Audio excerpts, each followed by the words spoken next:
Hi all, welcome back to our next videos. In previous videos, we have seen how to create a free Google Cloud account and followed by some other video where we have seen how to create a Kubernetes cluster using Google Kubernetes Engine. And today we are going to deploy our first application on this Kubernetes cluster. Okay, so let's start. We will deploy our application to this Kubernetes cluster in just 5 simple steps. So let's start with the first step to create a simple Hello World Spring Boot application. Okay, now as I said, we will simply create a simple Spring Boot application having just an Hello World. Okay, now I hope you already know how to create a Spring Boot application. So in this application, you can see it is just having a simple REST controller which have an URI dash hello dash world, and that's it. There is nothing, and this is just an main class. So we do not have anything in this controller from the code perspective. Then we will just see some configuration. On configuration side, I just added application.yml where I have set the dev profile, and now because of this dev profile I need to add application-dev.yml where I can add the configuration required for the dev profile, right? So at this moment I just set the port number, server port number to 8081. That's it. We do not have anything else. Okay, and then we need to deploy this application using Docker image. So we need a Docker file. So in this Docker file, as you can see, it is just a simple Docker file where we just need an OpenJDK to build this application. Then we need a temporary storage which we will set at /tmp. Then we need to expose this application at port 8081. So we are using expose 8081. Then when we build this application, it will create an jar file. So we are just renaming it to app.jar. And then at the end, we are just executing this app.jar by passing a profile dev. That's it. A simple Docker file. So we will run this application on locally only just to make sure that everything is working fine. So just run as Java application. Our application, our server is coming up. And yeah, now application is started at port number 8081. Now let's try to hit our URI. Now as you can see here on the REST controller, our URI is hello-world on port number 8081. So I'm here. I'm just typing localhost 8081 / hello world. Fine. And yes, our application is running fine. Okay, and then we are ready with our first step. We have created a simple Hello World Spring Boot application. Then in next step, we need to create a Docker image. And for that, we will again come back to our application. I will just copy the path of this source like this. Yeah. Okay. And I will just open my CMD and I just said CD, go to that path. Now why here? Because in this path, I have my Docker file. Yeah, this one. Now Docker is already installed on my machine. So what I will do, just come to this folder, and here I said Docker build. So it will take the Docker file from my current folder and it will just build using Docker build file, Docker build command. Now it will take some time, first time, because now it will download all the OpenJDK libraries. Okay, then build is ready. Now let's see our Docker image by adding the command like docker images.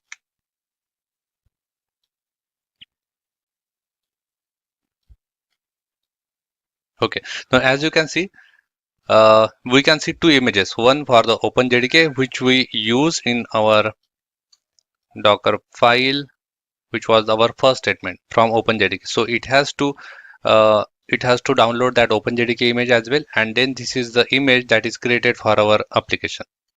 Okay, and then we are done with our second step. We have created our Docker image. Now in third step, we need to push this Docker image to Docker Hub. Now you might have already know what is Docker Hub. So Docker Hub is a repository server provided by Docker where you can find thousands of images which you can pull to use it. And also you can upload your own images if you want to access it anywhere.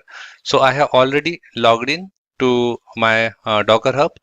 As you can see here, I am already logged in there, and you can see there are thousands of images which you can directly pull and you can just access or use it anywhere.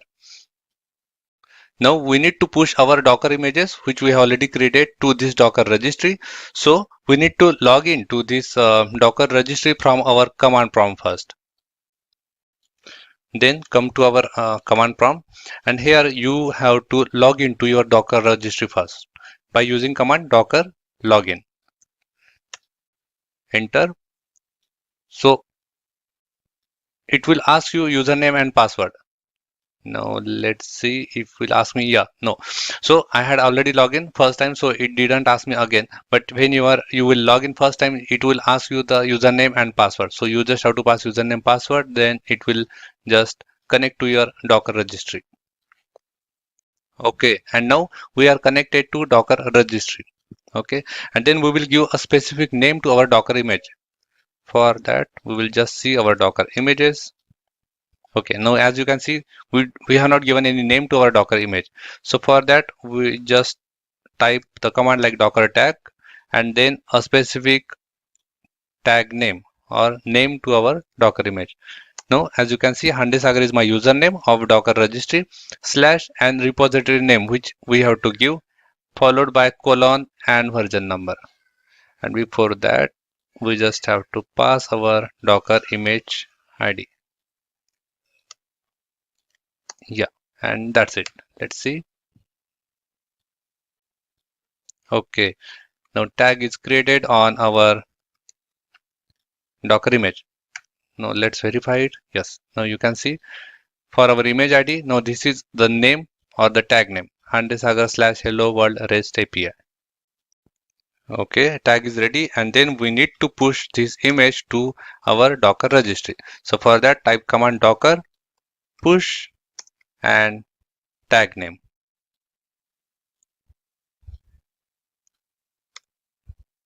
That's it. Press enter.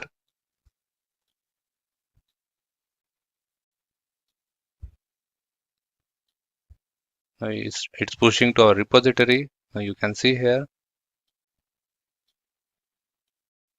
Okay, as you can see here, now it is pushed to our Docker registry. Let's come to our Docker registry page and let's see there repository. And as you can see, just refresh it. Yeah, updated a few seconds ago. So see, Hello World REST API image is now available on our Docker registry. Okay, and then we are done with our third step. We have pushed our Docker image to Docker Hub. Then in the next step, we need to connect to the Kubernetes cluster. Now we have already created our Kubernetes cluster in previous video. So I just log in there on the Google Cloud, and now you can see this is the cluster which we have created in previous videos. Now we can see some basic information like location, cluster size, CPUs. We got 3 CPUs when we created this cluster, and total memory we got 11.25 GB. Now if I click here, you can further see some more details about this cluster. Yes, you can just go through it once, and then you can also see some details regarding nodes. We got 3 nodes, and you can see some difference in the memory requested and memory allocated here because Kubernetes keeps some memory for his own work. Okay, and then we need to connect to this cluster. Okay, and to connect to this cluster, just click here, select this cluster, go inside to this cluster, and then you can see Google has provided some facility to connect to our cluster using Cloud Shell. Just click this option. You can see Cloud Shell terminal is open at the bottom of your screen. Yeah, it is up now. You can also change the preference of this terminal, but I would like to have it in the separate window, so I will click here, and now you can see the terminal is ready on new window.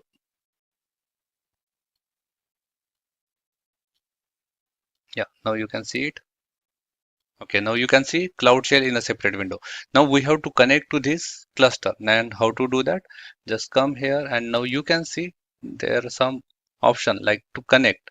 Just click there and you can see this command. Just copy it. Yes, it is copied now. Come to our another window and paste it here. Yes. Now you can see here it is actually a Google Cloud command. xCloud. It is Google Cloud command and this is the our cluster name. Then this was the zone which we have selected while creating our cluster. And this project dash confident run 262410. This is actually the ID of our project. Now if I come here, I will just say okay. This is my project. Just click here. Yeah, here. And now you can see confident dash run 262410 is the name or sorry ID of our project. I said cancel. Again coming back to our terminal. Yeah, you can see confident run 261040. Okay, and then press enter and then you can see we are connected to the cluster, right? Now we have to use kubectl command to create our deployment. So kubectl. Now this is the kubectl command which is used to interact with the Kubernetes. Just check here, kubectl version. Fine. So everything looks good. So we can see some client version, we can see server version and so on. Now we have to create our first deployment of our application, and for that I will just copy one command which I have already copied to my notepad, and the command is kubectl create deployment. Okay, now we have to create new deployment. Then as you can see here, hello world REST API. Now this is the deployment name or the new deployment which we are creating. Dash dash image is equal to the image name Hande Sagar / hello world REST API 1.0.1. And if you remember, this is the same image which we have already pushed to Docker registry, right? And then just press enter.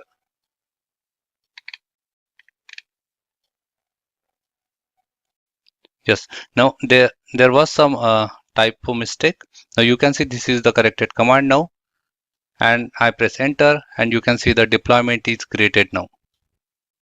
Okay, and then we are done with our first deployment. We have created our service in Kubernetes cluster. Now we have to expose the service to the external world. And how to do that? For that we have to use some other command. I will just copy it from notepad and just paste here. Now you can see kubectl expose. Now this is the command which we need to use to expose our service to the external world. It's kubectl expose. Deployment name is hello world REST API. It is the same name as you can see here. This is our deployment name. Type is equal to LoadBalancer. Now if you don't know type, maybe we will discuss it in the upcoming videos, but for the moment you can just consider that we need to provide some load balancing facility to our service. That is why we use the type is equal to LoadBalancer, and port is equal to 8081. We need to expose our service to 8081. Press enter.